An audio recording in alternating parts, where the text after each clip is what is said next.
Histoire de rats. Penchez-vous un instant sur cette carte et traversez l'Atlantique.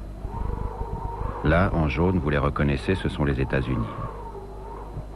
Et au-dessus, comme greffé sur leur dos, ce grand espace vert, cette gigantesque Suisse, c'est le Canada. Et quoi, s'écriait l'autre amant, n'est-on pas parvenu à greffer sur le dos d'un rat vivant la queue détachée du corps d'un autre rat?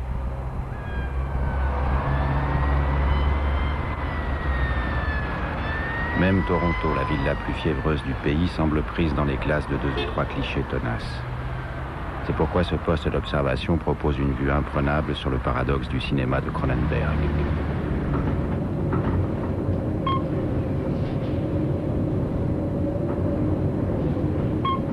I remember being phoned once by an American critic, just out of the blue. He was in, I think, San Diego, and he said to me, you know, for an American, your films are like some strange dream, because your streets are like American streets, but they're not. And the people are like Americans, but they're not. And the way they speak is like American speech, but it's not. And I thought, he's right, you know, so it's, we're kind of a strange dream of America here in Canada, you know, some strange, disturbing dream that Americans would rather wake up and forget about, you know. So I feel that my films are extremely Canadian. They could not be otherwise.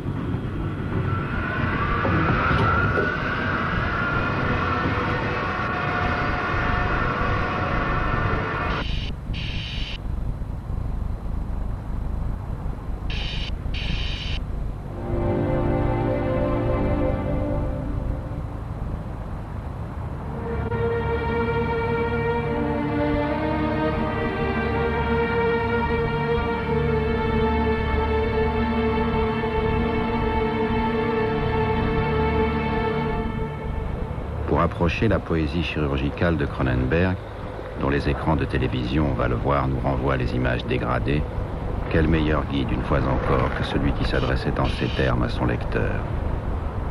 Il n'est pas bon que tout le monde lise les pages qui vont suivre. Par conséquent, âme timide, avant de pénétrer plus loin dans de pareilles landes inexplorées, dirige tes talons en arrière et non en avant.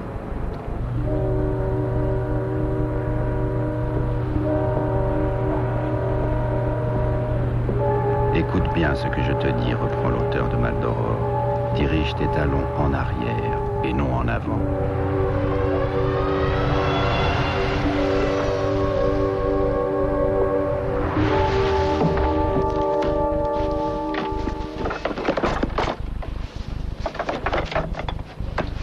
You gonna write something in Arabic? No. You are. I don't like using Tom's things. We don't trespass on each other. You have any objection to trying some of this?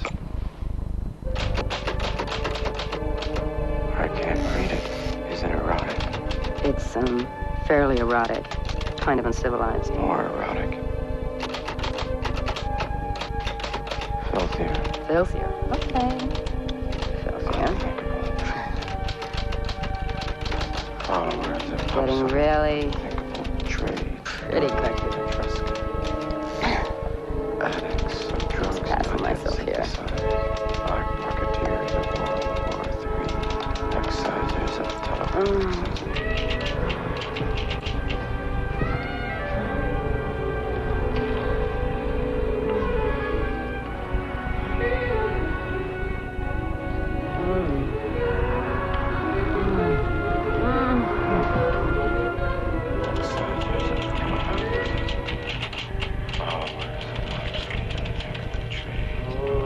Very good. Very, very dirty.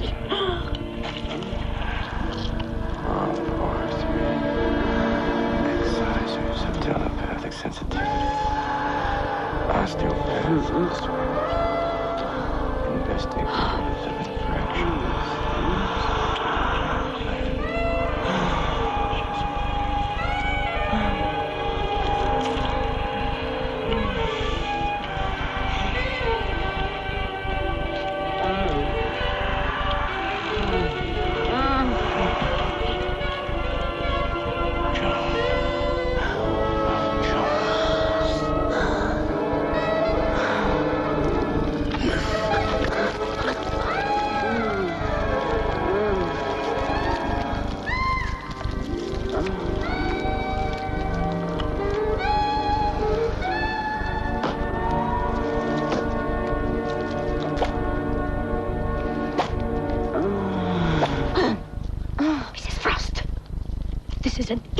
And the same thing that you are doing, you must stop it.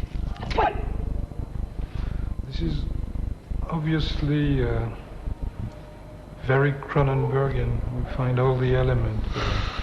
The literary ambition, the writing machine, the sex element, of course, which contaminates even objects, and the fantastic and gory creature that shares in this couple. Celebrate. Yes, lick. Jamanyuk.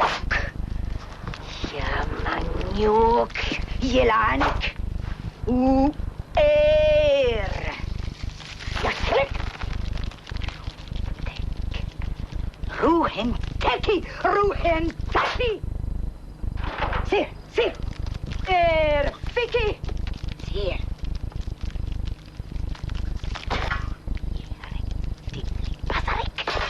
Yehra dimly bazarik. I mean, it was almost a joke, you know, when I thought we should do Naked Lunch. It was almost so perfect that when I talked to Jeremy Thomas about doing Naked Lunch, it was almost a comedy rather than a serious thought. And then it just became real, you know, just stood there and became a real thing. But I avoided trying to write the script for a long, long time, as I think you know. I think I was afraid of how difficult it would be, or perhaps that it would be impossible, and I don't think I wanted to know that it was impossible. I think you find that in script writing anytime. In fact, I'm feeling that right now because I've just finished my movie Existence, and I'm now faced with writing another script, and in my head there's something wonderful. But when you come to grips with actually trying to realize it, now not on the paper but on the computer screen, but it's really the same process. There are many fears that await you. I'm sure you know them as a writer. And one of the great fears is that there will be nothing there, or that there will be something there, but it won't be very interesting, it won't be very special, it might be very mundane, it might be very uninspiring. And so you hold on to the potential of it, you know, the possibility of it for a long, long time before you actually try to come to grips with what might be the reality of it. And certainly Naked Lunch was like that. But I feel that, and of course, part of what Naked Lunch is about is that, is the reality of what one creates and what it is as an animal, almost as a thing that you bring into existence. Are you sometimes surprised by the result on the screen of what it took so long to write as a script? Every time. Every time. I'm surprised every time. I'm not one of those. I'm not sure. I think some people certainly expect you to have an ideal movie in your head, and then you try to match it. You kind of try to come as close as you can to it, and then later you can sort of run the two side by side, one in your head and one on the screen, and you say, how close did you come? And for me, that isn't the process at all. I don't have this ideal film in my head, not even if I've written every word and created everything, whether it's based on something or not, it doesn't really matter. It's a very organic, almost sculptural process for me making the film. It's putting each little piece of clay here and smoothing it and then seeing it and feeling it and gradually, and so it's I don't. That's why I don't do storyboards. For me the film really the script works from the inside out, not from the outside in. So it's true that although every once in a while there's an image, a film, one or two films have begun with an image. But it's much more likely that it begins with a concept or a character who is more of a conceptualization almost than a actual physical. It's not a physical idea of a character, it's a concept of a character. And it might even be the name of the character. But it's not something that you could storyboard. You can't, how would you storyboard that? So for me a storyboard is really a useless thing and not a desirable thing. Really in a way an impossible thing. It only works when you're doing a sequence for special effects where everyone has to agree on, we will only see the fly from the waist up, we will never see it completely floor to ceiling, that sort of thing, and the special effects people feel insecure, so they want you, to sign off on a storyboard. But that's usually a very small sequence, and it's a very minor thing. So the imagery tends to come later for me. It also, if it works, it should come from the inside out. And I'm very inspired by the space, by the locations that we find, by the faces of the actors, by the costumes that we develop for them, and by the lighting that my cameraman does, and so on. All of these things. So as I say, it becomes a very plastic thing, the development of the imagery, rather than a conceptual thing.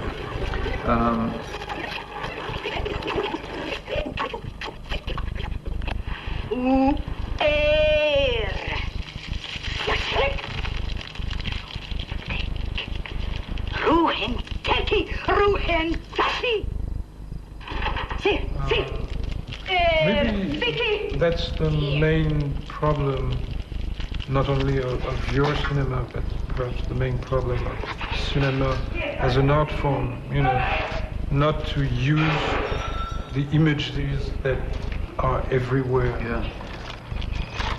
And that is a part of my despairing of cinema moment, is feeling that there's too much imagery, that we are overwhelmed with imagery, and that imagery has lost any possible meaning or impact or force it could have, and that to try to give it artificial meaning, artificial force is what many people do, and which just makes the situation worse. And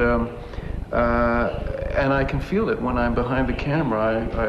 I can feel the history behind every shot, and you say, well, how do I make this unique? Or does it have to be unique, And it becomes a struggle beyond. In a way, you have to clear your mind of that, and just it becomes a matter of faith. It almost is like a religious thing. You have to have the faith that you will find the shots that will mean something in context, and that you don't have to be so extreme and tricky. I mean, you see a lot of very adept directors now who come from rock videos and so on, and commercials, and they're very clever, and they do wonderful, tricky stuff. It very rarely works within the context. You can say, my God, what a great shot, how did they do that? But does it really work? And I've been going the other way. I just read a book about Samuel Beckett called The Last Modernist, and in a way I was feeling, in a way maybe I'm a modernist as well without knowing it, because I'm trying to simplify, to distill. I want my movies to be very still and pure, and get to some kind of essence of each shot, rather than trying to constantly being exciting and chemical in the adrenaline sense and so on. And yet I want my films not to be boring, of course, and to be engaging and to be challenging. But how to do that and to keep that triple mind going at the same time, as I say, aware of the history of every shot. You're using a 25 millimeter lens. You can think of every shot you've ever seen with a 25 millimeter lens, low, moving in, backlit, smoke, whatever. You think of all the shots you've seen, it can overwhelm you, and it can paralyze you. Now, I think of that as a possible writing problem as well. It's not so much when you write a screenplay, because in a screenplay, of course, the quality of the writing, except for the dialogue, is meaningless, other than that as a seduction for someone who will make the film, or produce the film, or an actor who will come into the film. But in terms of the actual quality of the writing, it's not very relevant. Whereas if you were writing a novel, I can see being obsessed with the word the or and, because how many times has it been used before? And is it, if you want every word to count, you have to start thinking of, you could drive yourself insane, which sometimes I do. Well, we know the exercise of using only the 50 millimeter lens, let's say, as a kind of a monk-like purification ritual, that you shall only use one lens, or you shall limit yourself to one film stock or so on. I'm not sure that really translates to the kind of thing that I'm thinking of, though, but I could see descend into that kind of strangeness. You know, it's lurking there always. You know, because I was, of course, thinking of William Burroughs, and Yes. He started, or, well, in a way, he started with literary exercises, Yes. which were very elaborate and complicated, Yes. and then evolved to much more simplicity. Yeah. So, wouldn't it be interesting to use the kind of techniques of editing techniques Burroughs used, even if you keep a narrative structure that is appealing? Well, I mean, his most famous technique was the cut-up, and I love what was behind the cut-up, which was not a cinematic thing. It was quite a strange conceptual thing, which was that if our minds are being controlled by insects, giant insects who live on another planet, which I think at one point he actually believed, he was doing a very particular kind of drug at that point. The only way that we can break out of being totally controlled by these insects from this other planet is by randomness.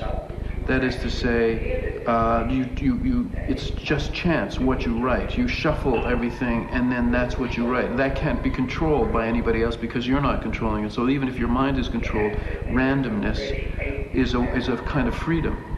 But of course, at that point, you are also giving up structure and a conceptualized meaning and so on, because that is also random. Now, you might fool the giant insects, but are you able to communicate anything to other humans? I don't know.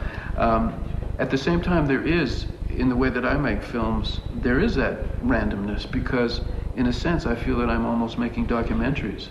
I mean, I'm setting up with the actors, with the sets, with the locations. Yes, we have the dialogue, and then I'm thinking about how to shoot it. And I don't have the storyboards, and yet I'm hoping that filtering through my nervous system and my cameraman and other people who are collaborating with me on the set, that there will come some kind of coherence visually and in terms of space, because space, the way you cut up space it was one of the first things that really confronted me as a filmmaker, was dealing with space, moving people through space and the camera dancing with those people and cutting the space up into cubes. I mean, I felt like I suddenly understood cubism in a completely different way at that point. Actually, and that was what really made me sweat on the set, was how do I do this with some control and some meaning? And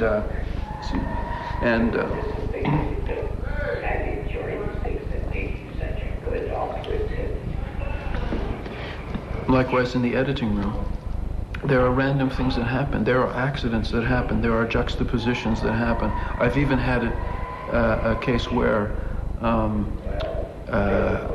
while we were shooting, someone took some of the footage and put it together to make a teaser trailer. Mm-hmm. And I saw some juxtapositions in that teaser trailer which were very striking to me. And this was someone who was not familiar with the material. I took it just as a kind of a cookie jar of wonderful things that he could just use in any possible way, unrestrained by my concepts, maybe not even having read the script, and puts together some images side by side that I wouldn't have thought to put together, and suddenly that is illuminating. Even if I don't use them exactly that way, it can be quite revealing to me. So there is randomness, there is this kind of cut-up, certainly in editing technique, that is not completely random, but there is randomness involved. I mean, I could go back and re-edit all my films and come up with completely different versions of them. And at this distance, I probably would, if I were to edit any one of those two films, either of those two films, having all the rushes and forgetting what I did, because I basically do forget. I'm looking at these, I'm saying, well, that's interesting. I don't remember this at all. I mean, in a small sense I do, but I don't remember the moment for most of those shots. I would come up with something quite different, I have a feeling. So there is that randomness exists. What's going on here? Wait, this is a heinous mistake you're making. They do something, stop them. He's got a gun, Clark Nova. You don't want to lose your best agent. You're going to have to write a full report, Lee. And I mean full. Well, how am I going to write it? Longhand? Will you take this back up? This is insubordination. You're all gonna pay for this. It's gonna roll. You're gonna get it. Your days in Interzone are numbered, Lee. I suggest you give up the writing game. Make tracks for another part of the world. You guys are gonna...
I think it's really a good example of the importance of birth in your movies. I mean, in The Fly and in this sequence especially, it's very clear that Brundle is coming to life in an egg-form machine.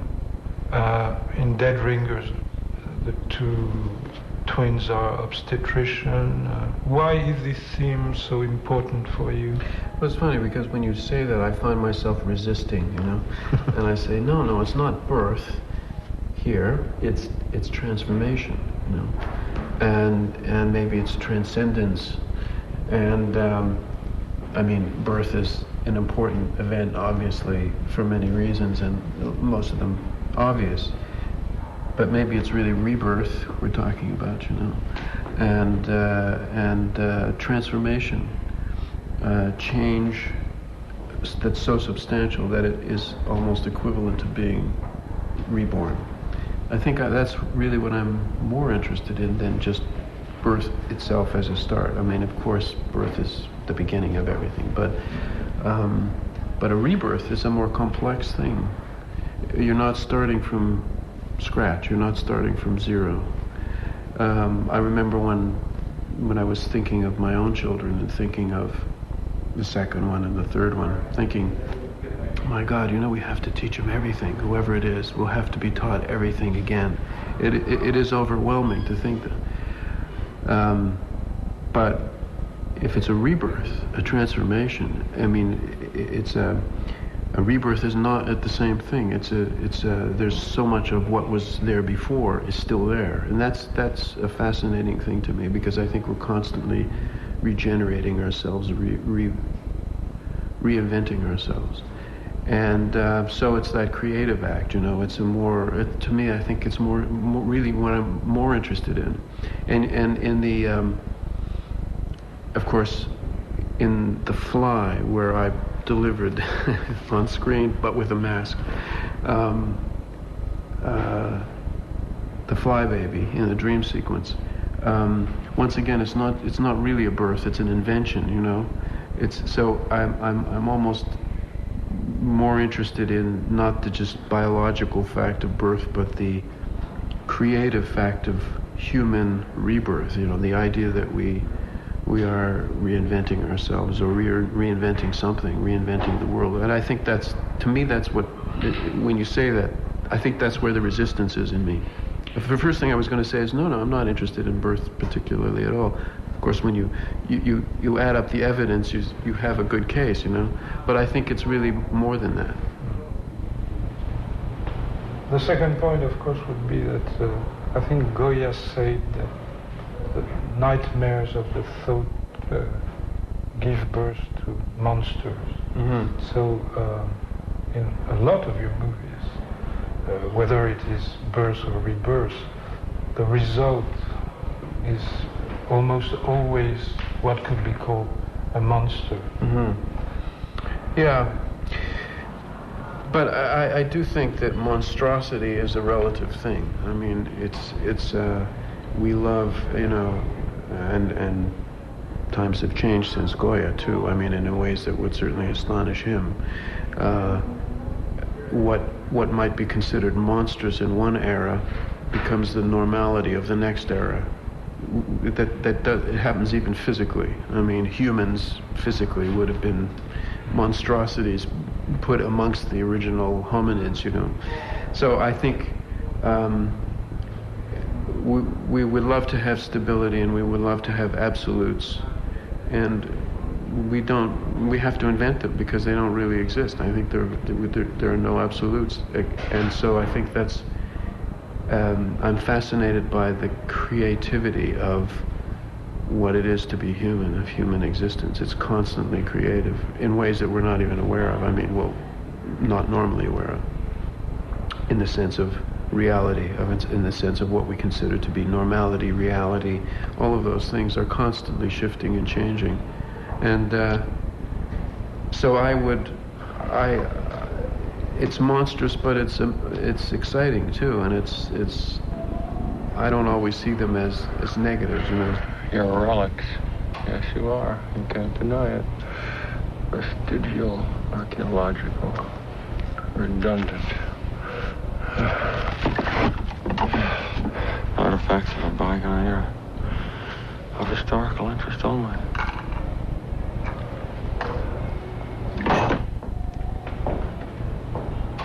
Well, for example, as Brundle begins to deteriorate and becomes hideous, he speaks for me. He says, I'm not sure that this is a bad thing, He says, I'm not sure that maybe this is more godlike, what I'm turning into. Maybe the other is a sort of a mere superficial aesthetic thing, but this creature that I'm becoming, as parts of my body become irrelevant, and I put them in this little museum, and to remind myself of where I was, but this new creature that I am, which on the surface might be ugly and hideous and horrible, and a deterioration, is in fact a recreation. And here we have a rebirth. That's another rebirth, a transformation into something that if I change my sense of aesthetics and I change my sense of morality, I can see that what I'm becoming is actually a superior thing, or at least an equally good thing.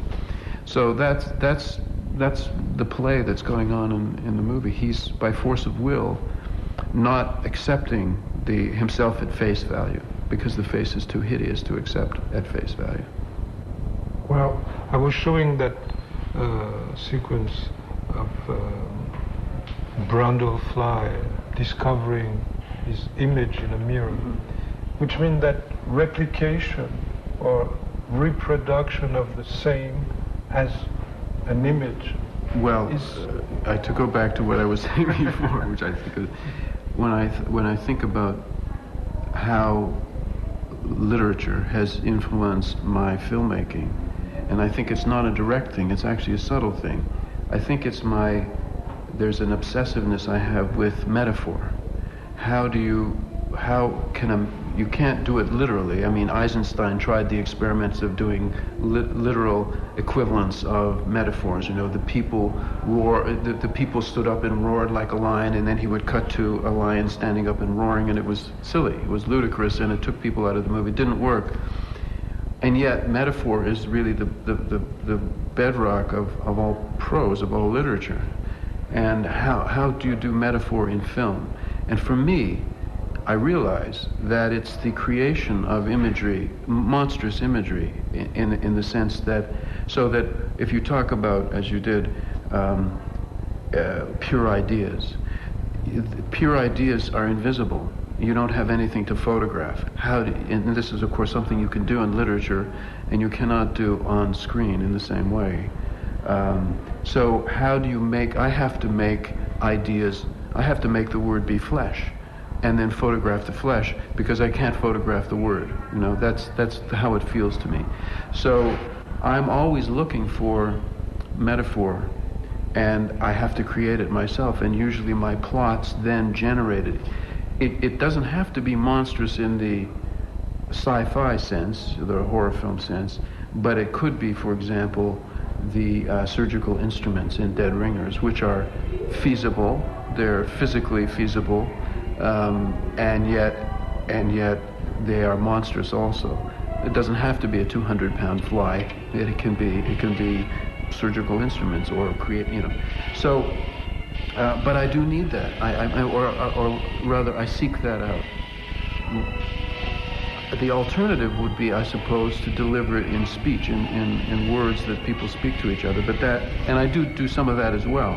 But I think I'm looking for the metaphor, and that leads me to certain monstrousness, I suppose. I think that's really why I invent those things. There is something also, this I like very much, because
if you look at, when I started making films, the difference between then and now is, and it's not that long, but I mean, it's what we were talking about in the span of a lifetime, and here it's just even a professional lifetime.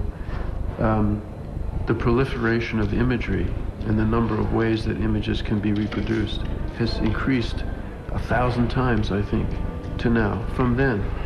You know, it's quite different, and one is much more aware of it. Digital cameras, computer imagery, imagery sent over the internet, DVD, Laserdisc, tapes. All of these things didn't exist when I started to make movies, and I'm very aware of that. But that image making is not. I feel that what I'm doing in film is. I almost hope that I'm not really stopping at the level of image only. You know, I mean, when you talk about reproduction, to me that means more than an image. I want three-dimensionality. You know, I want. It's that sculptural thing that I was talking about before, the physical and the tactile. An image is not enough. Even an image in a mirror is not enough, you know, for me to engage. Grundle fly, you know, that's something, you know, that's something you can touch. And for me, the cinema is feels very tactile to me, you know. It's not just visual, it's sensual. And in many ways, you know, and I've even wondered about. This is completely not what we're talking about, but I mean the sensuality of thought. You know, how physical is thought? Because it seems on the surface to be very disembodied, but I don't think it is disembodied. That you can't have thought without a body. Which is why I always return to the idea of the body being the primary fact, the first fact of human existence. It's the body. And so when I think of imagery and metaphor and thought, it seems a very sensual thing to me. I want to really be, it needs to be embodied physically somehow. So just an image in a mirror, for example, does not excite me too much. You know? It's just the beginning.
There is a movie that is sometimes considered as a little bit apart from your work, and I think it's absolutely unfair, which is M. Butterfly.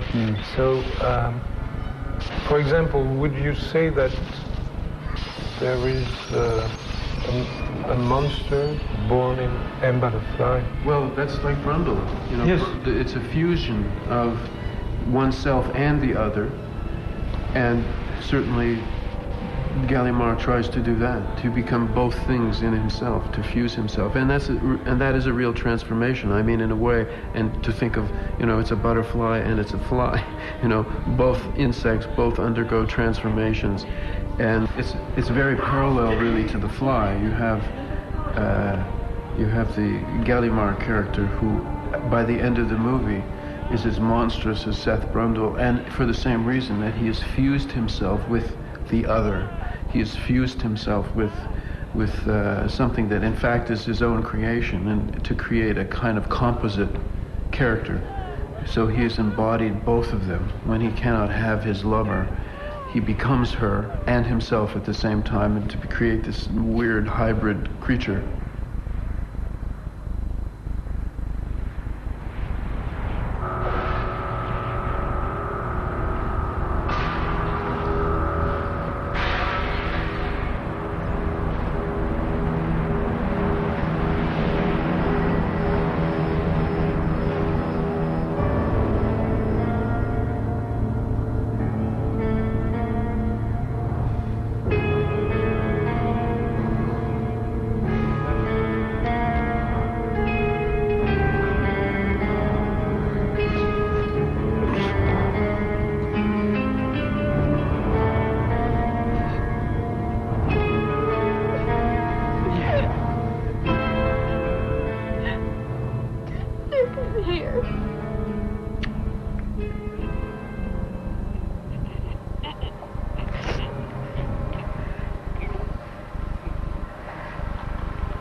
Maybe I will, take the chance, starting from Shivers, to ask you a question about another realm of your movies.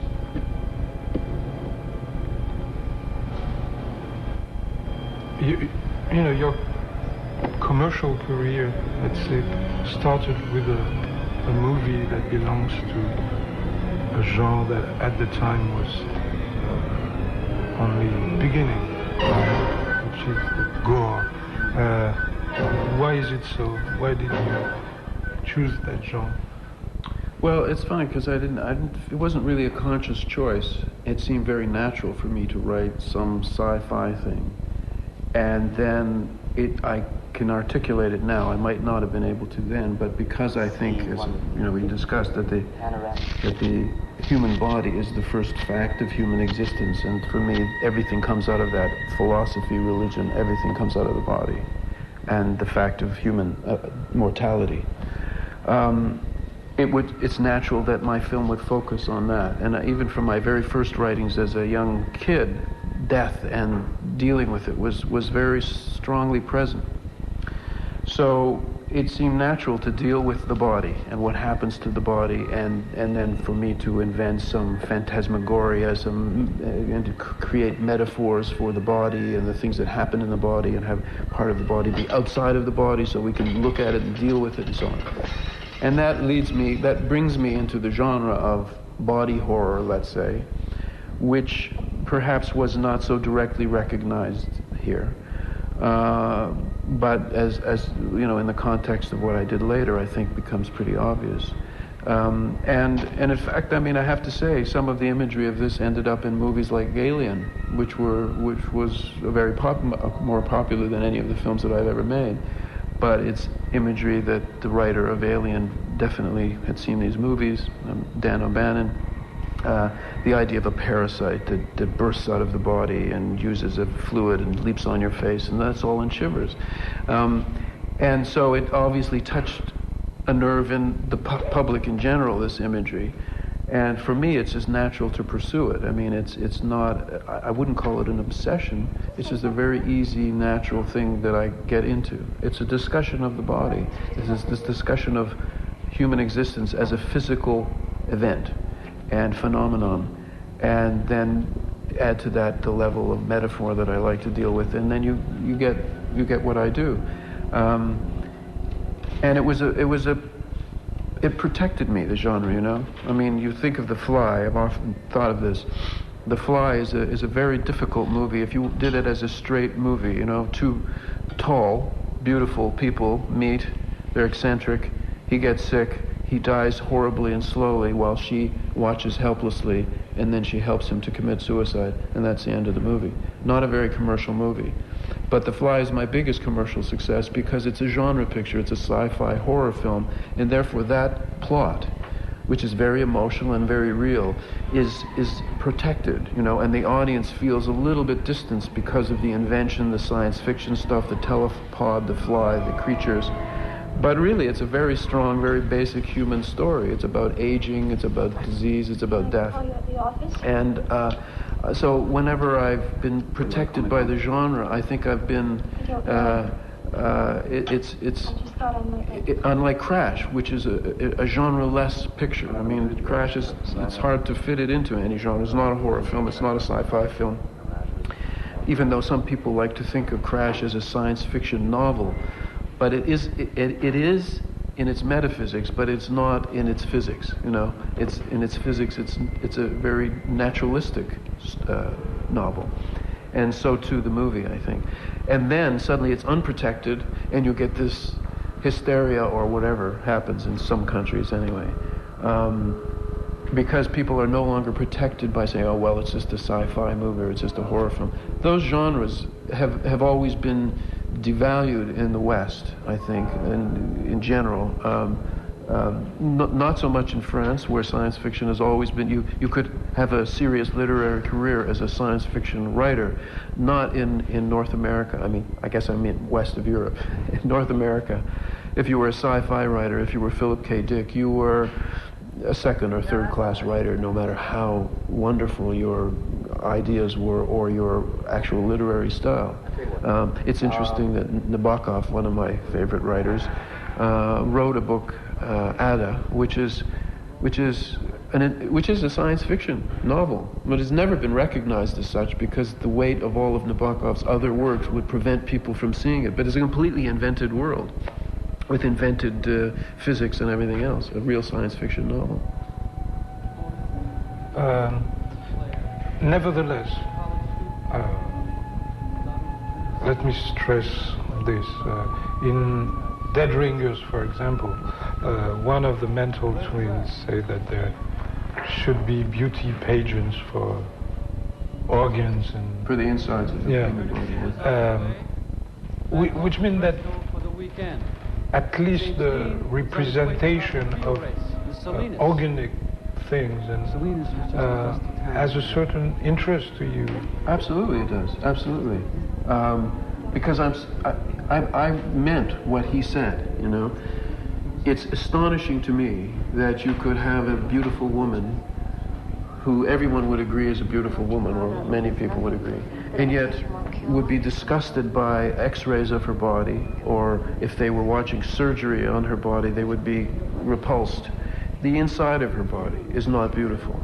It's not, we have no aesthetics for all, we don't have a total human aesthetics, because we have not dealt with the interior of our bodies and our understanding of organs and so on. So I'm being playful and flippant, but also serious when I say, why not have a beauty contest for the most beautiful kidney, the most perfectly formed stomach, the most exquisite liver? You know, why not? Why don't we have this? And to me, this is it might seem obvious to some people. I don't think it's obvious. I find it unusual. You know, I think it's strange, and I think it's part of. It indicates how we are not really totally integrated with ourselves yet physically. The body is still a mystery, which in some ways it will always be. But it's but just in terms of aesthetics. So one of the things that I'm doing in my movies, which works for me but not necessarily for other people, is that I'm trying to change the audience's aesthetics. In the course of the 90 minutes or however long the movie is, I want them to start with the normal revulsion that they have, and by the end of the movie to see some kind of beauty or some possibility of beauty in things that they thought were repulsive to begin with. And that's my own project in a way. It's a project of aesthetics. It's transforming human aesthetics.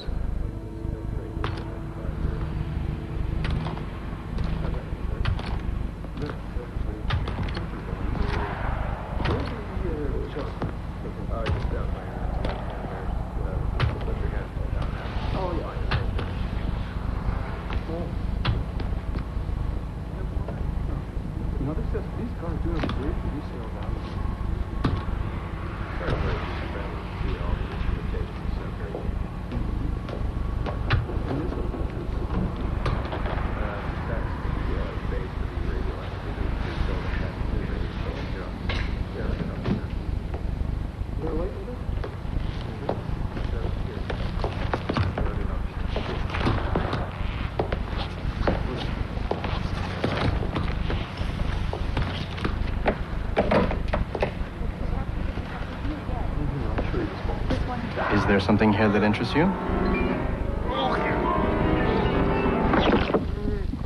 This interests me. I need to see if I can fit into a car designed for a normal body. Would you let me into it, please? Yeah, sure.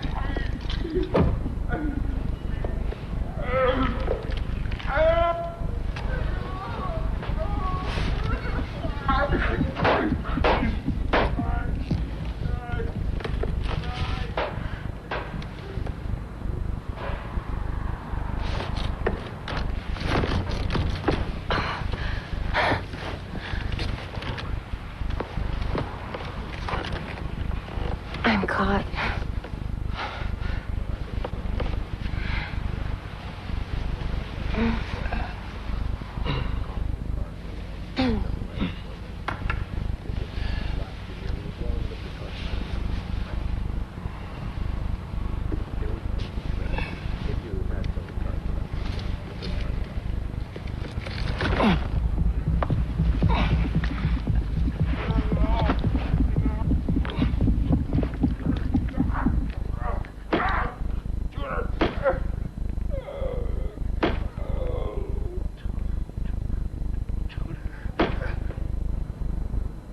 Roger, I had a very disturbing dream last night.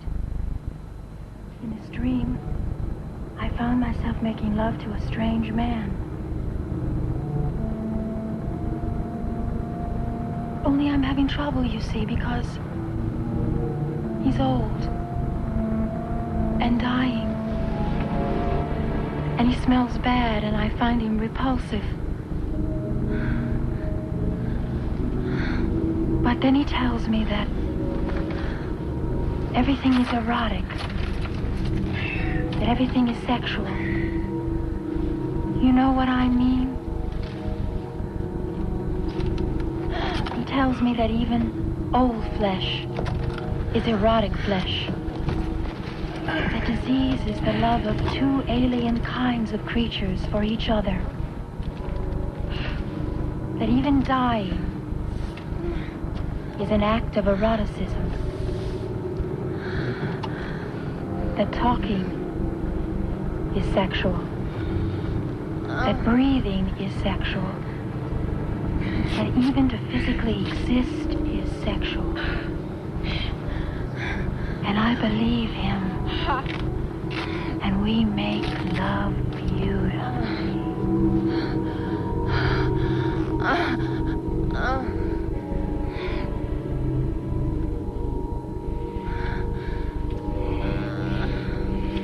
So it seems that, from Shivers to Crash, one could say that you've always been very interested by sex, and also by something that I wouldn't define as pornography, of course, but something which is at the limit of what's never been shown or heard before. Yeah.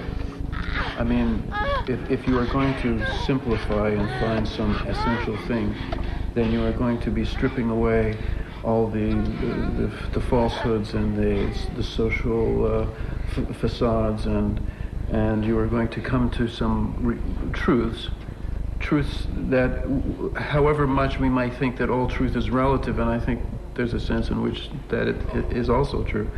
To speak the truth is not how society functions. I mean, society exists on pretense, on structures, on repression. I mean, in the Freudian formula, civilization is repression. And I think that whatever one might end up thinking about Freud or not, this is still a very crystal hard understanding that in order for civilization and civility to exist, there must be a repression, there must be structures that conceal. And yet if you're an artist, a serious one, then you have the desire to strip those things away, not just to entertain, not just to play around the facades, which is what most cinema is at any given time as well.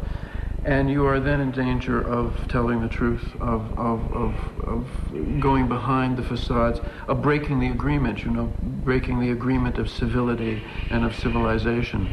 And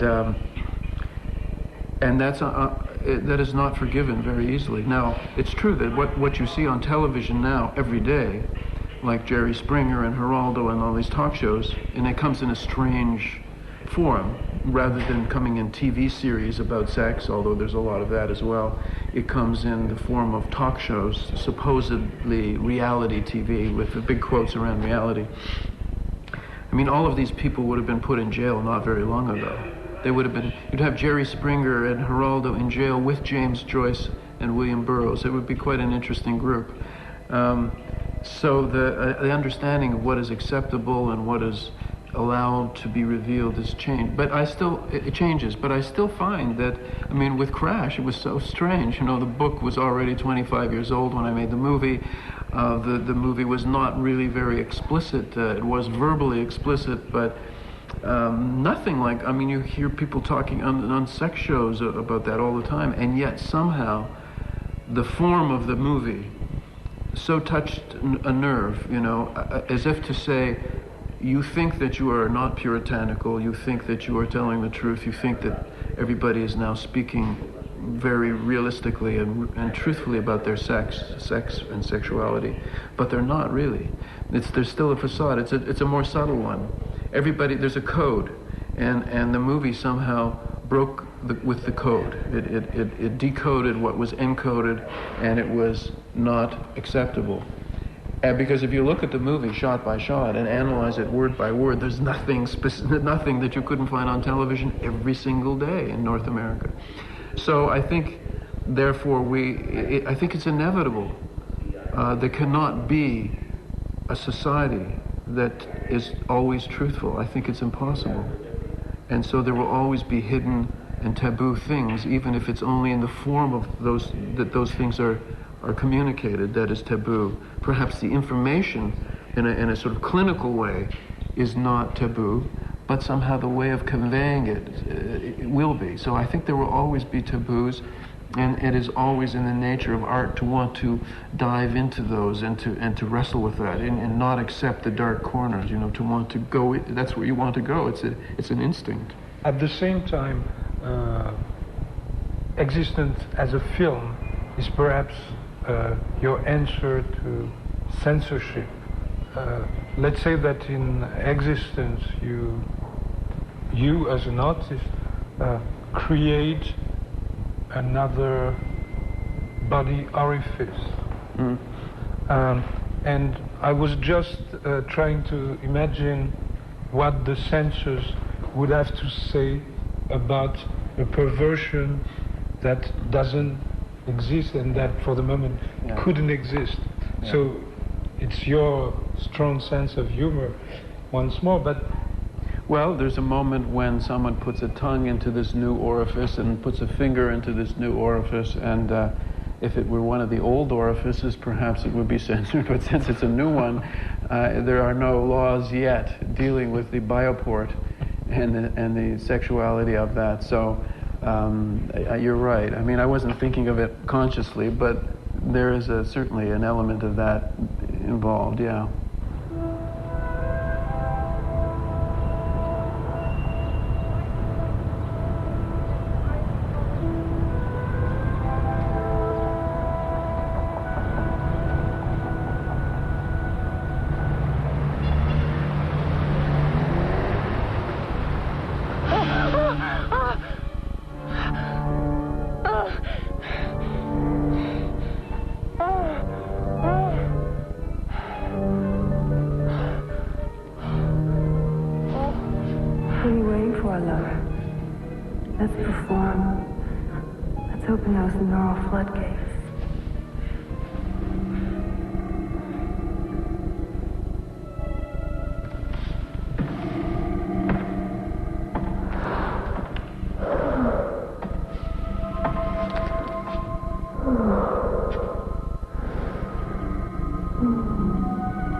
Sometimes, very often in your movies, there are very violent and graphic scenes, and I mean, sometimes I really have the feeling that they are pure scenes of love. Yes, I knew you were going to say that, and I agree with you. It would be very difficult for most people to accept that or understand that, but I think you're right. It's a desire to fuse with, to absorb, to somehow cut beneath the surface of, and I think this is once again an understanding of love that is not, it doesn't fit into the normal, very rigid kind of structure that people have seemed to have accepted in the West anyway, certainly, because there are many forms of it and many ways of it being expressed that are a lot deeper and more potent than the standard, the standard ones. And it's interesting now because in society now we are allowing the expression of things that a few years ago were not allowed. I mean, there's a lot of scarring, tattooing, mutilation, piercing, a lot of wife swapping even amongst very middle-class people and so on.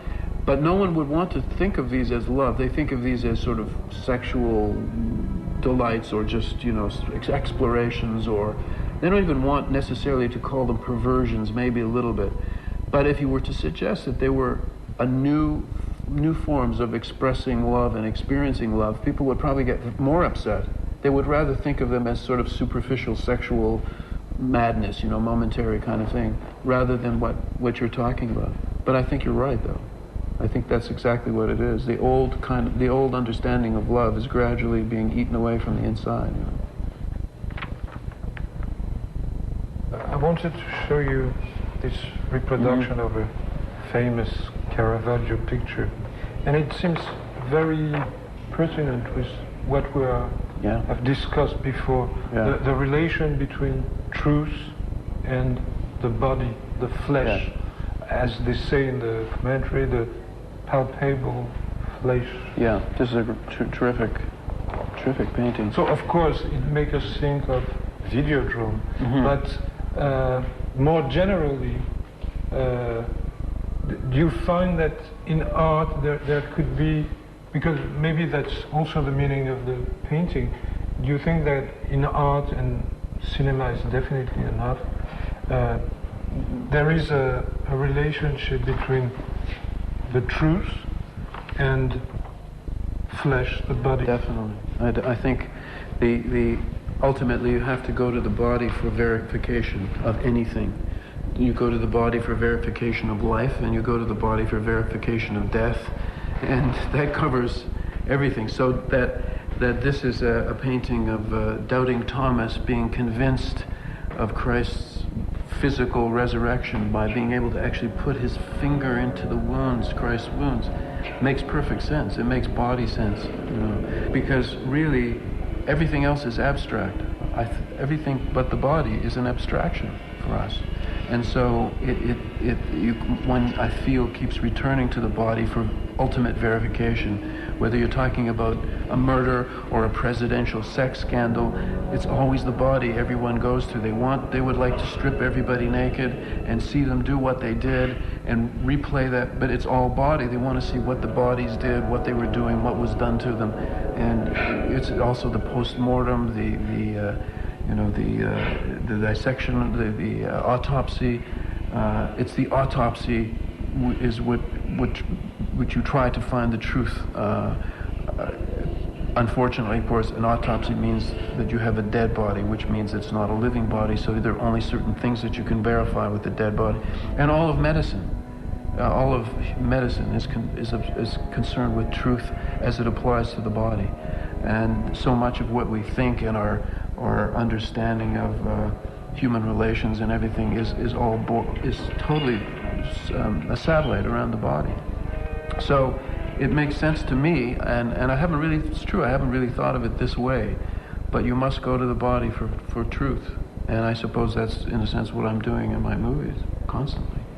So, in a way, if we ponder on that very strong image, which is the center of Vidéodrome, the penetration of the end inside a body, would you say that, consciously or not at the time, you meant to say cinema becomes flesh? Well, if it I mean, that would be the ultimate transubstantiation. The Eucharist, the blood and body of humans made cinema.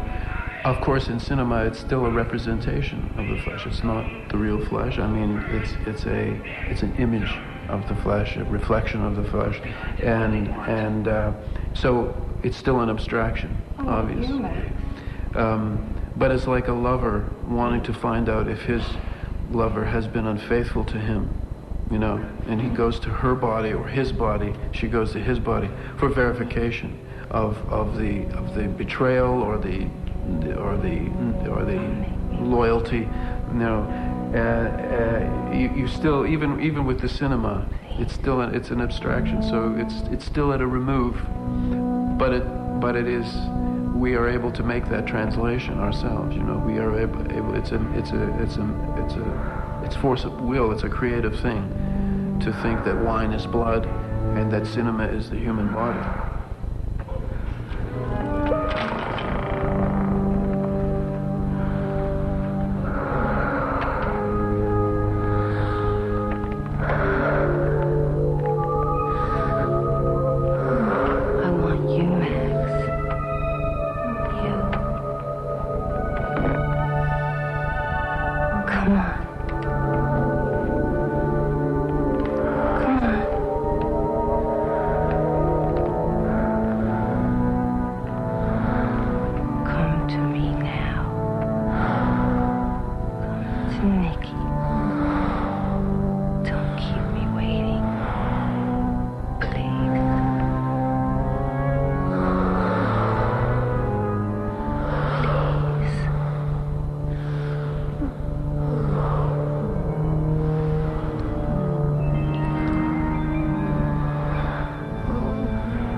Roger, I had a very disturbing dream last night.